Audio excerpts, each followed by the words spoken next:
പ്രിയപ്പെട്ട രതീഷ് ഇവിടെ സൂചിപ്പിച്ചതുപോലെ കഴിഞ്ഞ 10 വർഷക്കാലമായി കേരളം ഭരിച്ചുകൊണ്ടിരിക്കുന്നത് ഇടതുപക്ഷ സർക്കാരാണ്.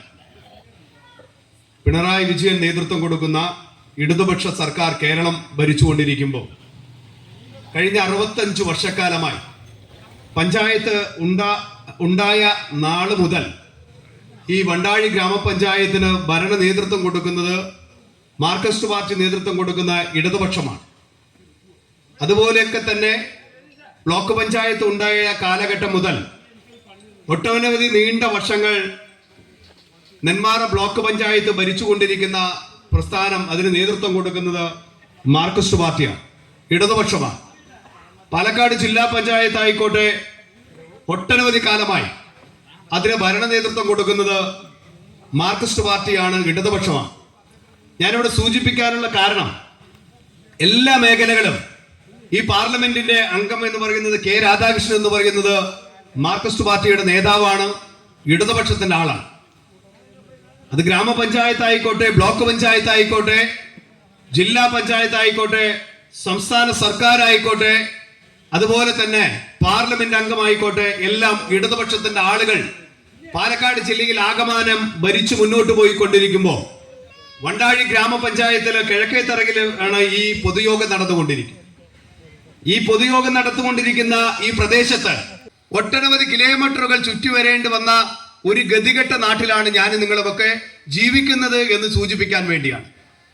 കഴിഞ്ഞ 6 മാസക്കാലമായി ഈ പറയുന്ന പാലമുക്ക് മുതൽ വണ്ടാഴി വരെ വരുന്ന, പാലമുക്ക് മുതൽ ഈ മോസ്കോ മുക്ക് വരെ വരുന്ന റോഡിന്റെ അവസ്ഥ ഞാൻ പറയാതെ തന്നെ ഈ നാട്ടിലെ ഇടതുപക്ഷത്തിൽ വിശ്വസിക്കുന്ന ആളുകൾക്കും BJPയിൽ വിശ്വസിക്കുന്ന ആളുകൾക്കും കോൺഗ്രസിൽ വിശ്വസിക്കുന്ന ആളുകൾക്കും അതുപോലെ തന്നെ ഈ രാഷ്ട്രീയ പാർട്ടികളിൽ ഒന്നും വിശ്വസിക്കാത്ത മുഴുവൻ ആളുകൾക്കും അറിയാം, കഴിഞ്ഞ 6 മാസക്കാലമായി ദുരിതം അനുഭവിക്കുന്ന ഒരു ജനവിഭാഗമാണ് പ്രത്യേകിച്ച് ഈ കിഴക്കേത്തറയിലുള്ള ആളുകൾ.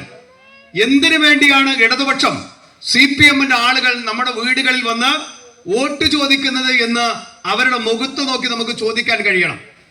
2016 കാലഘട്ടങ്ങളിൽ, 2021 കാലഘട്ടങ്ങളിലൊക്കെ നമ്മുടെ വീടുകളിൽ, നമ്മുടെ നാടുകളിൽ, നമ്മുടെ പ്രദേശങ്ങളിലൊക്കെ വന്ന് നമ്മളോട് പറഞ്ഞത് LDF വന്നാൽ എല്ലാം ശരിയാകുമെന്നാണ് പറഞ്ഞത്. കഴിഞ്ഞ 10 വർഷക്കാലമായി LDF ഭരിച്ചുകൊണ്ടിരിക്കുന്ന കേരളത്തിലാണ് ഞാനും നിങ്ങളുമൊക്കെ ജീവിക്കുന്നത്. അതേപോലെ തന്നെ 65 വർഷക്കാലമായി വണ്ടാഴി പഞ്ചായത്ത് ഭരിക്കുന്നത് ഇടതുപക്ഷമാണ്. ഇനി ഏത് കാലത്താണ് ഇവർ എന്താണ് ശരിയാക്കാനുള്ളത് എന്ന് നമുക്ക് ചോദിക്കേണ്ടതുണ്ട്. പ്രത്യേകിച്ച് വണ്ടാഴി ഗ്രാമപഞ്ചായത്തിന്റെ കീഴിൽ നിന്ന് പറയുമ്പോൾ ഞാൻ ചോദിക്കാൻ ആഗ്രഹിക്കുകയാണ്. നമുക്കറിയാം, ഞങ്ങളുടെ നാടുകളിലൊക്കെ ഒരു മനുഷ്യൻ, ഈ നാട്ടിൽ എല്ലാ അർത്ഥത്തിലും നികുതി കൊടുത്ത് ജീവിക്കുന്ന ഒരു മനുഷ്യൻ, എന്തിന് ഞാൻ വാങ്ങുന്ന, നമ്മൾ വാങ്ങുന്ന ഉപ്പിനും കടുകിനും മുളകിനും പച്ചക്കറിക്കും തുണിത്തരങ്ങൾക്കുമൊക്കെ ഈ സർക്കാരിന് ഞാൻ കൊടുക്കുന്ന, നിങ്ങൾ കൊടുക്കുന്ന നികുതി പണം കൊണ്ടാണ് സർക്കാർ ജീവനക്കാർക്ക് ശമ്പളം കൊടുക്കുന്നത്. അതുപോലെ തന്നെ ഈ പഞ്ചായത്തിൽ ഭരിക്കുന്ന പ്രസിഡന്റ് അടക്കമുള്ള ആളുകൾക്ക് അവരുടെ ഓണറേറിയം കൊടുക്കുന്നത് ഞാൻ വാങ്ങുന്ന, നമ്മൾ വാങ്ങുന്ന ഉപ്പിനും കടുകിനും മുളകിനും ഒക്കെ കൊടുക്കുന്ന നികുതി പണം കൊണ്ടാണ്. ആ നികുതി പണം കൈപ്പറ്റിക്കൊണ്ട് ഓണറേറിയം വാങ്ങുന്ന ആളുകൾക്കോട് ഞങ്ങൾക്ക് ചോദിക്കാനുള്ളത്, ഞാൻ പറഞ്ഞതുപോലെ ഉപ്പ് തൊട്ട് കർപ്പൂരം വരെ വാങ്ങുന്ന ഞങ്ങൾ നൽകുന്ന നികുതി പണം എന്തിന്? ഞങ്ങൾ ജീവിച്ചു മരിക്കുമ്പോ ഞങ്ങളെ അവസാനമായി പൊതച്ചു കിടത്തുന്ന ചുവന്ന പട്ടിനുണ്ടല്ലോ, ആ പട്ട് വാങ്ങുമ്പോൾ പോലും ഞങ്ങൾ ഈ സർക്കാരിന് നികുതി കൊടുക്കുന്നുണ്ട്. ആ നികുതി പണം വാങ്ങിക്കൊണ്ട് മുന്നോട്ട് പോകുന്ന ഈ സർക്കാരിനോട്, ഈ പഞ്ചായത്തിനോട് ഞങ്ങൾക്ക് ചോദിക്കാനുള്ളത്, ഒരു മനുഷ്യന്റെ അവകാശമല്ലേ ഈ നാട്ടിൽ നികുതി കൊടുക്കുന്ന ഒരു മനുഷ്യൻ? അവൻ ജീവിച്ച് മരിച്ച് മണ്ണോട് ചേരുമ്പോ ഈ പ്രദേശങ്ങളിലൊക്കെ, നിങ്ങൾ അയിലൂർ പഞ്ചായത്തിലേക്ക് ചെല്ലൂ, നിങ്ങൾ നെന്മാറ പഞ്ചായത്തിലേക്ക് ചെല്ലൂ, ആലത്തൂരിലേക്ക് ചെല്ലൂ, അവിടെയൊക്കെ ഒരു മനുഷ്യൻ മരണപ്പെട്ടു കഴിഞ്ഞാൽ അവനെ ദഹിപ്പിക്കുവാൻ, അവന്റെ ശേഷക്രിയ ചെയ്യുവാൻ വേണ്ടി പഞ്ചായത്ത് തലങ്ങളിൽ വാതക ശ്മശാനം എന്ന് പറയുന്ന ഒരു ശ്മശാനമുണ്ട്. വണ്ടാഴി പഞ്ചായത്ത് ഭരിച്ചുകൊണ്ടിരിക്കുന്ന 65 വർഷക്കാലമായി ഇടതുപക്ഷം നേതൃത്വം കൊടുക്കുന്ന മാർക്സിസ്റ്റ് പാർട്ടി ഭരിക്കുന്ന ഏതെങ്കിലും CPM-കാരനോ DYFI-കാരനോ ഏതെങ്കിലും ബ്രാഞ്ച് കമ്മിറ്റിയുടെ മെമ്പർമാരോ എന്റെ ശബ്ദം ശ്രമിക്കുന്നുണ്ടെങ്കിൽ നിങ്ങളുടെ മനസ്സിൽ പോയി കൈതൊട്ട് നിങ്ങൾക്ക് പറയാൻ കഴിയുമോ 65 വർഷക്കാലം നിങ്ങൾ ഈ നാട് ഭരിച്ചിട്ട് ഈ നാട്ടിലെ പാവപ്പെട്ടവൻ മണ്ണോട് മണ്ണ് ചേരുമ്പോ മരിക്കുമ്പോ അവരെ ദഹിപ്പിക്കുവാൻ വേണ്ടി നിങ്ങൾക്കൊരു ശ്മശാനം ഉണ്ടാക്കാൻ കഴിഞ്ഞിട്ടുണ്ടോ? ഈ നാട്ടിലെ DYFI-കാരനോട് കോൺഗ്രസിന് വേണ്ടി ചോദിക്കാൻ ഞങ്ങൾ ആഗ്രഹിക്കുകയാണ്. ഈ നാട്ടിലൊരു മനുഷ്യൻ ജീവിച്ചു മരണപ്പെടുമ്പോ ആ മരിച്ചു കഴിഞ്ഞാൽ അവരെ ദഹിപ്പിക്കണമെങ്കിൽ അയിലൂരിലേക്ക് പോകണം, അല്ലെങ്കിൽ നെന്മാറയിലേക്ക് പോകണം, അല്ലെങ്കിൽ വടക്കഞ്ചേരിയിലേക്കോ മംഗൾഡാമിലേക്കോ പോകേണ്ട ഒരു ഗതികെട്ട നാട്ടിൽ നിന്നുകൊണ്ടാണ് ഈ പൊതുസമ്മേളനത്തിൽ ഞാൻ സംസാരിച്ചു കൊണ്ടിരിക്കുന്നത്. 65 വർഷക്കാലമായില്ലേ നിങ്ങൾ അരിവാൾ ചിറ്റിക നക്ഷത്രത്തിൽ ജയിച്ച് ഈ പഞ്ചായത്ത് ഭരിച്ചുകൊണ്ടിരിക്കുന്നത്? നിങ്ങൾക്കൊരു വാതക ശ്മശാനം ഉണ്ടാക്കാൻ കഴിഞ്ഞിട്ടുണ്ടോ? പിന്നെ എന്തിനു വേണ്ടിയാണ് നിങ്ങൾ വോട്ട് ചോദിച്ച് വീടുകൾ കയറുന്നത്? എന്തിനു വേണ്ടിയാണ് നിങ്ങൾ തുടരണമെന്ന് പറയുന്നത്? എന്ത് ശരിയാക്കാമെന്നാണ് നിങ്ങൾ പറഞ്ഞത്? ഞാൻ ചോദിക്കട്ടെ, ഈ വണ്ടാഴിയിലല്ലേ, ഈ ഏറ്റവും അടുത്തല്ലേ ഈ നാട്ടിലെ പാവപ്പെട്ട ആളുകൾ ആശ്രയിക്കുന്ന, സാധാരണക്കാരായിട്ടുള്ള കൂലിപ്പണിക്കാരായിട്ടുള്ള പാവപ്പെട്ട മനുഷ്യർ ആശ്രയിക്കുന്ന ഒരു കല്യാണ മണ്ഡപം? ആ കല്യാണ മണ്ഡപത്തിന്റെ പണി എന്തായി? അതിന്റെ അവസ്ഥ എന്താണ്? ഈ നാട്ടിലെ പാവപ്പെട്ട ആളുകൾ അവരുടെ മക്കളുടെ കല്യാണം നടത്താൻ, അവരുടെ കുട്ടികളുടെ ചടങ്ങ് നടത്താൻ, അവരുടെ വീട്ടിലെ വിശേഷങ്ങൾ നടത്തുവാൻ ഇന്ന് വടക്കഞ്ചേരിയിലേക്ക് പോകേണ്ട ഗതികേടാണ്, അല്ലെങ്കിൽ മുടപ്പുലിലേക്ക് പോകേണ്ട ഗതികേടാണ്. പ്രൈവറ്റിന്റെ കീഴിലുള്ള, അതുപോലെ വ്യക്തികളുടെ കീഴിലുള്ള മണ്ഡപങ്ങൾ തെരഞ്ഞു പോകണം. ആ മണ്ഡപം കാട് പിടിച്ച് പുല്ല് പൊത്തി കിടന്നപ്പോ ഈ നാട്ടിലെ കോൺഗ്രസ്, ഈ നാട്ടിലെ ജനാധിപത്യ പ്രസ്ഥാനമായിട്ടുള്ള കോൺഗ്രസ്, സാധാരണക്കാർക്കൊപ്പം നിൽക്കുന്ന ഒരു പ്രസ്ഥാനം, ആ പ്രസ്ഥാനം അതിനെതിരെ സമരം ചെയ്തു. എന്തിനു വേണ്ടി? ഈ നാട്ടിലെ കിഴക്കേ തറയിലുള്ള ആളുകൾക്ക് വേണ്ടി, വണ്ടാഴിയിലെ ആളുകൾക്ക് വേണ്ടി, മോസ്കോ മുക്കിലെ ആളുകൾക്ക് വേണ്ടി, മംഗലഡാമിലുള്ള ആളുകൾക്ക് വേണ്ടി, മുടപ്പലൂരിലെ ആളുകൾക്ക് വേണ്ടി കോൺഗ്രസ് സമരം ചെയ്തു. എന്തായിരുന്നു ആ സമരത്തിന്റെ ഉദ്ദേശം? ആ കല്യാണ മണ്ഡപത്തിന്റെ പണി പൂർത്തീകരിക്കണമെന്ന് പറഞ്ഞുകൊണ്ട് അതിനെതിരെ പ്രതിഷേധ സമരം നടത്തിക്കൊണ്ട് വലിയ റീത്ത് സമർപ്പിച്ചുകൊണ്ട് ഒരു സമരം നടത്തി. ആ സമരം നടത്തിയപ്പോ ഈ നാട്ടിലെ മാർക്സിസ്റ്റ് പാർട്ടിക്കാരൻ, അതിന് നേതൃത്വം കൊടുക്കുന്ന പഞ്ചായത്തിന്റെ ആളുകൾ അതിന് പുല്ലൊക്കെ വെട്ടി വെളുപ്പിച്ച് അതിന് വൈറ്റ് സിമെന്റ് അടിച്ചു. വൈറ്റ് വാഷ് ചെയ്തതിന് ശേഷം പിന്നീട് നമുക്കറിയാം പഞ്ചായത്ത് തെരഞ്ഞെടുപ്പ് വരികയാണ്. ആ പഞ്ചായത്ത് തെരഞ്ഞെടുപ്പ് വരുമ്പോൾ ഇത് ചൂണ്ടിക്കാണിച്ചുകൊണ്ട് കോൺഗ്രസ് സമരം ചെയ്തു. പഞ്ചായത്തിന് മുന്നിൽ ധർണ നടത്തി, പ്രതിഷേധ സമരങ്ങൾ നടത്തിയപ്പോ ഈ പഞ്ചായത്തിന് നേതൃത്വം കൊടുക്കുന്ന മാർക്സിസ്റ്റ് പാർട്ടിക്കാർ, ഈ പഞ്ചായത്തിന് നേതൃത്വം കൊടുക്കുന്ന ഇടതുപക്ഷത്തിന്റെ ആളുകൾ അവരെന്ത് ചെയ്തു? പിന്നീട് അതിന് വൈറ്റ് വാഷ് ചെയ്ത് ഒരു വാതിലും വെച്ച് ആ കല്യാണ മണ്ഡപത്തിന്റെ ഉദ്ഘാടനം നടത്തി. നാണമില്ലേ നിങ്ങൾക്ക്? നാണമില്ലേ? ഈ നാട്ടിൽ എന്റെ ശബ്ദം ശ്രമിക്കുന്ന ഏതെങ്കിലും DYFI-കാരനുണ്ടെങ്കിൽ ഞാൻ ചോദിക്കാൻ ആഗ്രഹിക്കുകയാണ്. നിങ്ങൾ ഉദ്ഘാടനം നടത്തിയല്ലോ. നിങ്ങളുടെ പാർലമെന്റ് അംഗമായിട്ടുള്ള K. രാധാകൃഷ്ണൻ കൊണ്ടുവന്ന നിങ്ങൾ ഈ വണ്ടാഴി ഗ്രാമപഞ്ചായത്തിന്റെ അധീനതയിലുള്ള ഒരു കല്യാണ മണ്ഡപം ഉദ്ഘാടനം ചെയ്തല്ലോ.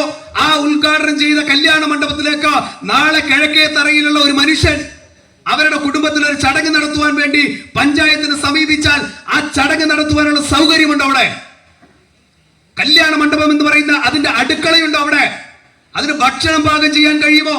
ഭക്ഷണം പാകം ചെയ്ത് അത് കഴിക്കാൻ അതിന് സാധിക്കുമോ? അവിടെ അതിനുള്ള സംവിധാനം ഒരുക്കിയിട്ടുണ്ടോ? ഒരു ബാത്റൂം ഫെസിലിറ്റി ഉണ്ടോ? അവിടെ കുടിവെള്ളമുണ്ടോ? ടാപ്പ് ഉണ്ടോ? പൈപ്പ് കണക്ഷൻ ഉണ്ടോ? നിങ്ങൾ എന്ത് ഉദ്ഘാടനം നടത്തി എന്നാണ് പറയുന്നത്? കല്യാണ മണ്ഡപം ഉദ്ഘാടനം നടത്തി എന്ന് പറഞ്ഞുകൊണ്ട് നിങ്ങൾ പത്രങ്ങളിൽ പടം വരുത്തിയല്ലോ, ചാനലുകളിൽ നിങ്ങൾ പടം വരുത്തിയല്ലോ. ഞാൻ ചോദിക്കട്ടെ, ഞാനും നിങ്ങളുമൊക്കെ വീടുകളിൽ താമസിക്കുന്ന ആളുകളാണ്. നമ്മളൊരു വീട് കയറി താമസം പറയുമ്പോൾ എന്താണ്? നമ്മൾ വീട്ടിൽ പാല് കാച്ചിയാൽ എന്താണ് സംഭവിക്കുക? നമ്മൾ പിറ്റേ ദിവസം മുതൽ അവിടെ ഭക്ഷണം വെക്കാൻ കഴിയും, പിറ്റേ ദിവസം മുതൽ ആ വീട്ടിൽ താമസിക്കാൻ കഴിയും, പിറ്റേ ദിവസം മുതൽ നമുക്ക് അവിടെ ജീവിക്കാൻ കഴിയും. ഈ ഉദ്ഘാടനം കഴിച്ച MP-യോടും ഈ നാട്ടിലെ മാർക്സിസ്റ്റ് പാർട്ടിയോടും ഞങ്ങൾ ചോദിക്കട്ടെ, നിങ്ങൾ ഉദ്ഘാടനം കഴിച്ച ആ കല്യാണ മണ്ഡപത്തിൽ ഞങ്ങൾ നാളെ ബുക്ക് ചെയ്യാൻ വന്ന അതിന് സൗകര്യമൊരുക്കി കൊടുക്കാൻ നിങ്ങൾക്ക് കഴിയുമോ? ആളുകളുടെ കണ്ണിൽ പൊടിയിടുന്നതിന് വേണ്ടി ഈ നാട്ടിലെ ത്രിതല പഞ്ചായത്ത് തെരഞ്ഞെടുപ്പ് വരുമ്പോ പഞ്ചായത്ത് തെരഞ്ഞെടുപ്പിന് മുന്നിൽ കണ്ടുകൊണ്ട് ആളുകളുടെ കണ്ണിൽ പൊടിയിടുന്നതിന് വേണ്ടി ഒരു ഉദ്ഘാടന മാമാങ്കം നടത്തി. ആളുകളെ പറ്റിക്കുന്നതിന് ഒരു അതിരില്ലേ? കഴിഞ്ഞ 65 വർഷക്കാലമായി നിങ്ങൾ ഭരിച്ചുകൊണ്ടിരിക്കുന്ന ഒരു നാടല്ലേ ഇത്? ഈ നാട്ടിലെ പ്രാദേശിക ഗ്രാമീണ റോഡുകളുടെ അവസ്ഥ എന്താണ്? ഈ നാട്ടിലെ പ്രാദേശിക റോഡുകളുടെ അവസ്ഥ എന്താണ്? നമുക്കറിയാം, മോസ്കോ മുക്കിൽ നിന്ന് ഇത്രത്തോളം വരുവാൻ വേണ്ടി ആ റോഡിന്റെ അവസ്ഥ ഏത് പഞ്ചായത്തിലാണ് ഇതുപോലുള്ള ഒരു ഗതികെട്ട റോഡുള്ളത്? മാത്തൂർ പോലുള്ള പ്രദേശങ്ങളിൽ അത് ബസ് പോകുന്ന റോഡാണ്.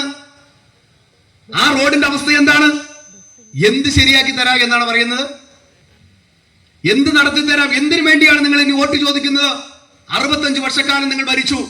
ഞാൻ ഈ വണ്ടാഴി ഗ്രാമപഞ്ചായത്തിന് മാത്രം കുറ്റം പറയാൻ തയ്യാറല്ല കേട്ടോ. കാരണം ഞാൻ എല്ലാവരുടെയും പറയാറുണ്ട്, ശശിയേട്ടാ, മോന്തായം വളഞ്ഞാൽ അത് 51 വളയുമെന്ന്. 51 ചേച്ചി, മോന്തായം വളഞ്ഞാൽ 51 വളയുമെന്നാണ്. സ്റ്റേറ്റ് ഗവൺമെന്റ് പിണറായി സർക്കാർ നേതൃത്വം കൊടുക്കുന്ന ഒരു സർക്കാർ, ആ സർക്കാരിന്റെ അവസ്ഥ എന്താണ്? അപ്പൊ അതിന് കോപ്പി അടിച്ചിട്ടല്ലേ പിണറായി സ്റ്റൈലാണ് ഇവിടെ വണ്ടാഴിയിൽ നടത്തിക്കൊണ്ടിരിക്കുന്നത്. ആ ഒരു ഗ്രാമപഞ്ചായത്ത് പ്രസിഡന്റിന് അതിന്റെ മെമ്പർമാരെ മാത്രം കുറ്റം പറയാൻ കഴിയില്ല.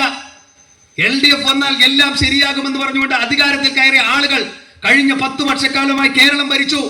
2021 കാലഘട്ടങ്ങളിൽ ഇതുപോലെയുള്ള തെരഞ്ഞെടുപ്പ് വന്നപ്പോഴാണ് പാലക്കാട് ജില്ലയില് വാളയാർ അട്ടപ്പള്ളത്താണ് 2 പെൺകുട്ടികൾ, 9 വയസ്സും 13 വയസ്സുള്ള 2 പെൺകുട്ടികൾ അതിക്രൂരമായി ബലാത്സംഗത്തിന് ഇരയാവുന്നു. ആ കുട്ടികളെ കൊല ചെയ്യപ്പെടുന്നു. അതിന്റെ പ്രതികൾ ആരായിരുന്നു? ആ നാട്ടിൽ അട്ടപ്പള്ളത്തുള്ള DYFI-കാരനായിരുന്നു, അട്ടപ്പള്ളത്തുള്ള CPM-കാരനായിരുന്നു. ഇടതുപക്ഷത്തിന്റെ ആളുകൾ അധികാരത്തിൽ വരുന്നതിന് മുമ്പ് പറഞ്ഞു, പിണറായി ഗവൺമെന്റ് അധികാരത്തിൽ വരുന്നതിന് മുമ്പ് പറഞ്ഞു, ഞങ്ങൾ സ്ത്രീ സുരക്ഷയ്ക്ക് വേണ്ടി ഞങ്ങൾ ഒപ്പം നിൽക്കും.